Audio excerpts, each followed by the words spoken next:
Hey there, Gina Hamby here with Help for Homeschoolers, and today I have some encouragement for you.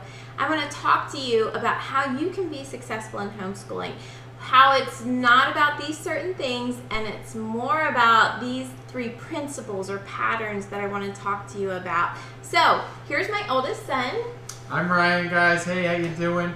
I am 24 years old. I'm a registered nurse. I'm also a farmer, and my mom, Gina, of course, homeschooled me and my 3 younger brothers. And I'm excited to be with you today to talk a little bit about being successful in homeschooling. And that's what everybody wants, right? Is to be successful homeschooling their kids. And I think we get just a little worked up and worried about, are we doing it right? Is it going to turn out right? We worry about, do we have the perfect curriculum?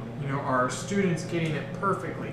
Are they getting the best grades that they can? Are they listening as well as they can? And we get so worried about, how is this all going to turn out in the end? And I'm excited to be here with my mom today to talk a little bit about how you can be confident that your kids are going to turn out. We're going to, like she said, give you 3 principles today that are surefire success for putting you on the path to success in homeschooling. Okay, so like Ryan said, he's the oldest of 4 boys. All 4 boys were very different. They were different in their learning abilities, in how they learned best, what their strengths were, what they weren't as strong in, all different kids. So I want to show you how they all turned out well. They all have different strengths, and that's okay. It's not about being perfect with your teaching and perfect with your curriculum. It's about certain principles that you institute. So Ryan's my oldest. He's at 24. Luke, I have a 21-year-old Luke. He's a full-time registered nurse. My next son, Billy, he's 19. He loves nature. He loves outdoors. Currently, he's working here at the farm. We have a farm business, as well as he works at a hunt club because he loves animals. He loves the horses. He loves the little dogs. That's his thing. And then Josh, my youngest, he's 17. He graduated last year, and Josh is very mechanically inclined. And so currently he's working full-time for a landscaper, earning up money to go to trade school. So, all right, I want to talk about, 4 different boys, 4 different learning styles. They just accepted information differently. They didn't always want to learn in the same manner. That's not what made them all graduate successfully and be set up to follow what they're called to do. It was more about these 3 principles or patterns that I want to share with you today. All right, so number 1, there needs to be a pattern of life. And this isn't rigid. This isn't a rigid schedule. This is just the kids get up each day and they're not like, what are we going to do today? Are we going to just watch TV all day? Are we going to mope around? Or are we having to go run errands? What does today look like?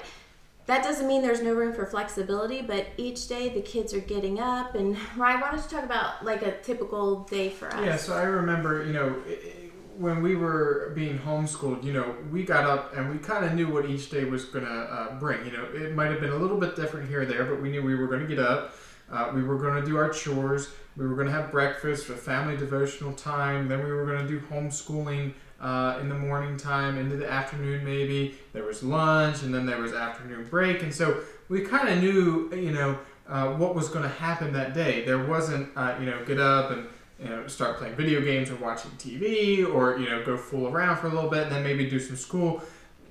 And it wasn't a rigid schedule, but it was kind of like we knew what was coming, and I think that really helped us to stay on track, to stay on pattern, and to be very productive, but still have that little bit of flexibility in there to where if our grandmother called and she needed help cleaning out the basement or something like that, we could go do that in the afternoon.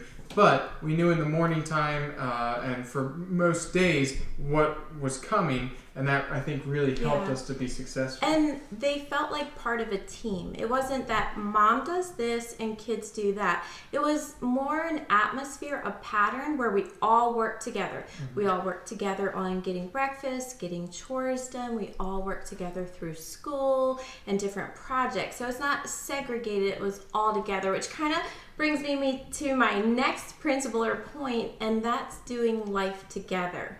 And of course you're together, okay? In the year 2020, we're not really having a lot of opportunity to be away from each other unless you're working outside of the home. Lots of togetherness. So what do I mean doing life together? Well, what I'm talking about is intentionally talking through your day with your kids. If I went shopping, they went shopping with me. If I went to church to help out, do a project at church, they're coming alongside me, they're serving with me. Yeah, and you would even take us, for instance, I can remember when somebody at church died. I was 10 years old, I can remember it pretty distinctly.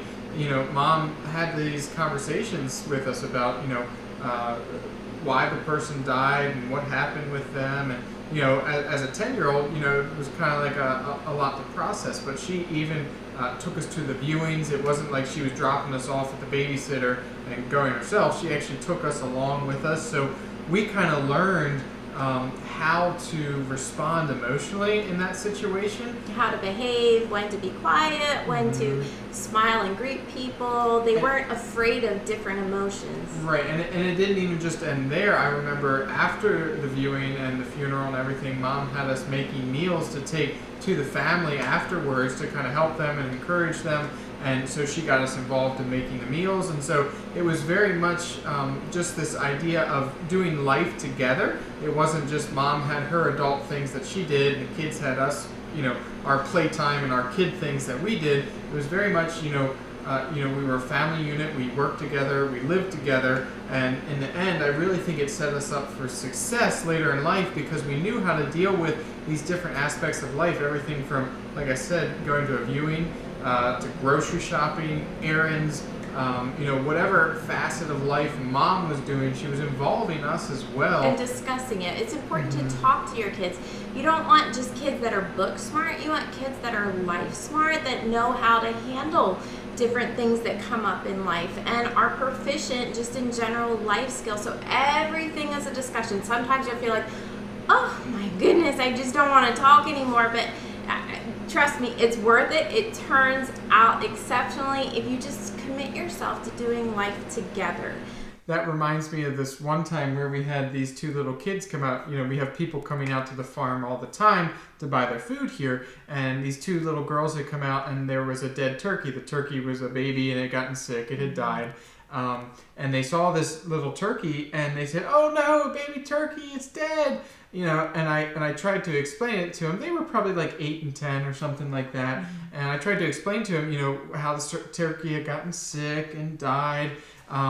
And their reaction was just like, baby turkey's dead. And they just it was like they couldn't process it emotionally or they couldn't understand it or take the time. And so their reaction was just to kind of get excited and like goofy about it, rather than, me being able to try and explain to them what happened and why.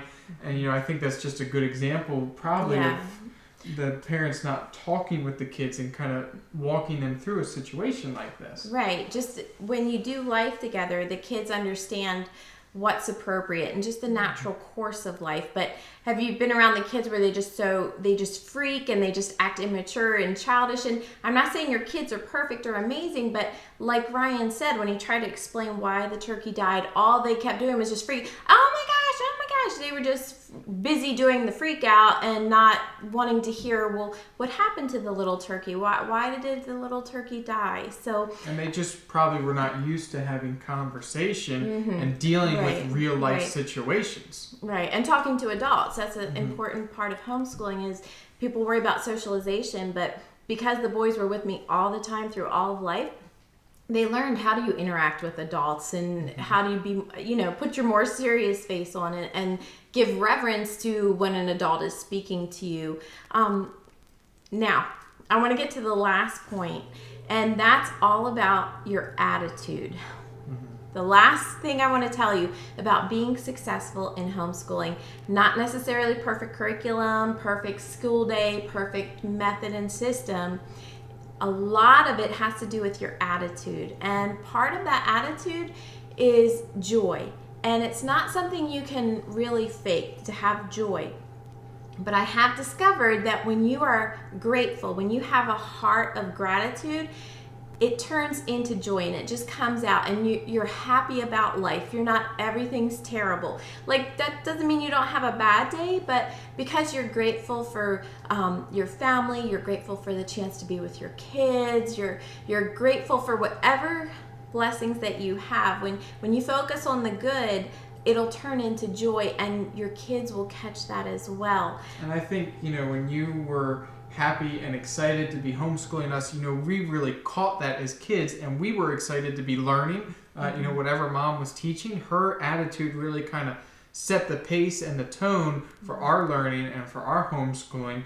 And another thing was that whatever we wanted to learn about or get into, mom was excited to learn about it and get into it as well. One thing that we were really excited about was kind of like outdoor living and camping and cooking over a fire and mom, survival skills and pretending you're a hunter in the wild, in the woods, even if it's just a patch that's only 15, 30 feet of woods. And mom might not have been her thing, so to speak, but because we were interested in it, she got interested in it, she had excitement about it, and it made it so much more fun and intriguing for us kids to learn about those things. Yeah, and that'll keep the curiosity alive in your kids. They'll enjoy learning, and they'll want to learn about things. Here's a big one. As moms, since we're together all the time with our kids and we're always interacting with them, is we're going to mess up. We're going to yell. We're going to have a bad day. We're going to fuss too much. We're going to be too grumpy. And a huge thing is just admitting you're wrong. Just say, you know what, guys, and, after you cool down or whatever, you had your little hissy fit, coming back to them and saying, mom was wrong. I shouldn't have been so upset about what just happened. I shouldn't have freaked out that we didn't get all the math problems right. I shouldn't have freaked out that, you guys started to argue. I shouldn't have said, I quit. I shouldn't have been like that. I should have just chilled out. So will you forgive mom? I'm sorry.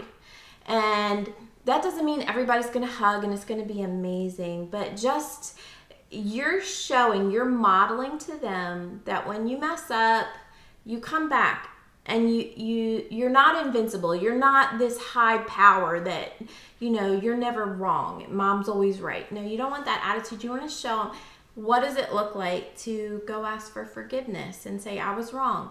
And then you can take the rest of the day off or whatever, but then the next day you're ready to try it again. It's like as if it never happened yesterday. You're just willing to you have this extra measure of faith and hope that every day you get a fresh chance, and it can be a really great day.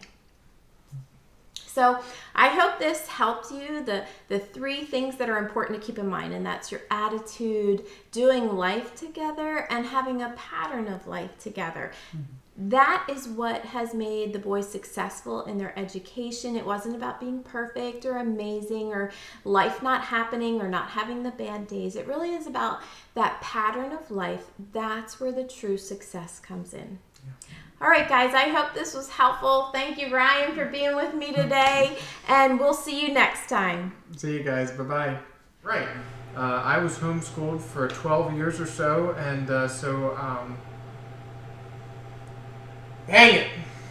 You were in homeschool 12 years. I don't know how long. I'm a registered nurse. I'm also a farmer. And I'm excited to be here talking with you guys today about homeschooling, because I really am kind of a product of the pudding. This is hard. Wait, stop. It came out, we had a turkey, a baby turkey that had died. And it had just... why did it die?